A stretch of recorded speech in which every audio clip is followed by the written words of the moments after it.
Bagaimana kabarnya Mbak hari ini? Cukup baik Bu. Sebelumnya dengan siapa Ibu Nisa ini? Saya Nisa Bu. Dari kelas berapa Mbak? Saya duduk di kelas 12. Tadi sebelum di sini mengikuti pembelajaran apa Mbak? Saya habis belajar bahasa Indonesia Bu. Apakah pembelajarannya tadi menyenangkan atau tidak? Kalau menyenangkan sih cukup menyenangkan. Waktu itu saya memang mempunyai kendala dalam belajar akhir-akhir ini. Gitu. Sebelumnya Mbak Nisa ini pasti ingin melakukan sesi konseling gitu ya. Sebelumnya apakah pernah mengikuti sesi konseling? Kalau konseling itu baru pertama kali ini Bu. Sebelum kita mengawali sesi konseling pada hari ini, alangkah baiknya kita berdoa terlebih dahulu ya. Berdoa dimulai. Berdoa dicukupkan. Baik, pada sesi karena Mbak Nisa tadi kan bilangnya sudah pernah mengikuti namun beda konseling ya. Jadi sesi konseling individu dan kelompok itu hampir sama Mbak, hanya membedakannya itu pada pesertanya. Kalau ya kelompok kan beberapa orang, kalau individu hanya seorang saja. Pada sesi konseling ini juga memiliki beberapa asas seperti asas keterbukaan, asas kesukarelaan, dan asas kejujuran. Nah, di sini Mbaknya kan datang secara sukarela, jadi tidak ada paksaan dari ibu. Terus ada asas keterbukaan. Nanti Mbak Nisa saya mohon untuk menceritakan permasalahannya secara terbuka. Dan Mbak Nisa tidak perlu khawatir kalau rahasia ini akan terbuka di luar sana, karena pada konseling ini ada asas kerahasiaan. Nah, sekarang silakan Mbak Nisa ceritakan permasalahan yang sedang Mbak Nisa alami. Jadi gini Bu, akhir-akhir ini tuh saya mendapat nilai yang tidak bagus. Jadi itu ada penurunan nilai gitu Bu di bidang akademik saya. Jadi nilai akademik Mbak Nisa ini mengalami penurunan. Ya Bu, Sebelumnya apakah sudah pernah mengalami ini? Kalau yang kelas dari sebelum-sebelumnya itu tidak sedrastis ini sih Bu. Mbak Nisa tahu apa penyebabnya? Memang akhir-akhir ini tuh kalau di rumah saya tuh sering main HP Bu. Jadi saya sering kadang di rumah bosan gitu loh Bu, terus saya main HP tapi emang intensitasnya banyak gitu loh Bu, jadi lebih sering main HP di rumah. Apakah pernah orang tuanya menegur Mbak Nisa karena terlalu sering memainkan handphone? Tentu ya Bu, dari pihak kedua orang tua, dari pihak kakak selalu memberitahu saya jangan banyak-banyak main HP, belajar gitu. Tapi memang kayaknya kayak ya nanti dulu lah gitu belajarnya. Tadi kan Mbak Nisa bilang kalau beberapa mata kuliah, mata pembelajarannya mengalami penurunan. Nah, itu hanya satu aja atau tiga sih?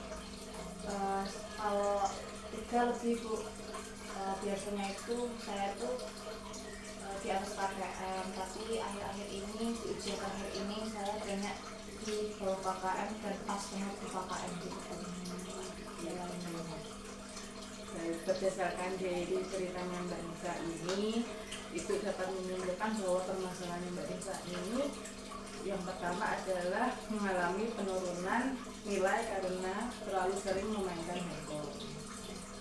Terus Mbak Nisa tuh belum bisa mengelola waktu Mbak Nisa dengan baik waktu belajarnya. Jadi kita akan menyelesaikan permasalahan Mbak Nisa ini dengan menggunakan pendekatan behavioral. Nah, pada pendekatan ini digunakan untuk mengubah pola perilakunya Mbak Nisa tadi. Jadi kita akan menggunakan teknik self management. Nah, pada self management ini ada 3 tahap Mbak. Yang pertama ada monitoring diri, yaitu mengevaluasi diri, dan saya akan memberikan tugas apa saja yang harus Mbak Nisa kerjakan. Yang kedua itu ada tahap stimulus kontrol. Nah, setelah menulis jadwal-jadwal tadi, kita akan mencari target yang akan kita tempuh. Terus apakah targetnya itu sudah menjadi lebih baik, nilai-nilai Mbak Nisa nanti sudah menjadi baik. Yang kedua ada, yang ketiga ada reinforcement atau ada berikan hadiah maupun hukuman. Nah, saya langsung saja ya Mbak. Ya. Ini silakan Mbak Nisa coba teman-teman tulis jadwal Mbak Nisa sehari sebelum kesini.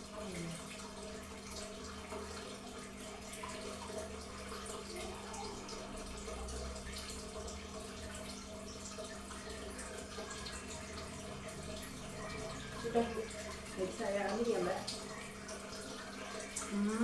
Bangun tidurnya jam 5, terus sholat, ngaji sebentar 15 menit. Habis itu main handphone. Main handphonenya itu nonton apa ya Mbak? Kadang saya tuh scroll video gitu kayak di TikTok atau enggak saya nonton YouTube. Terus pulang sekolah juga langsung main HP. Malam juga main HP lagi ini. Iya. Apa saja ya pilihan? Saya tuh kalau habis sholat isya langsung masuk ke kamar terus main HP, kadang dia nonton drakor gitu kan Bu. Tapi ya kadang saya juga main game online. Gitu. Jadi nanti saya akan memberikan tugas.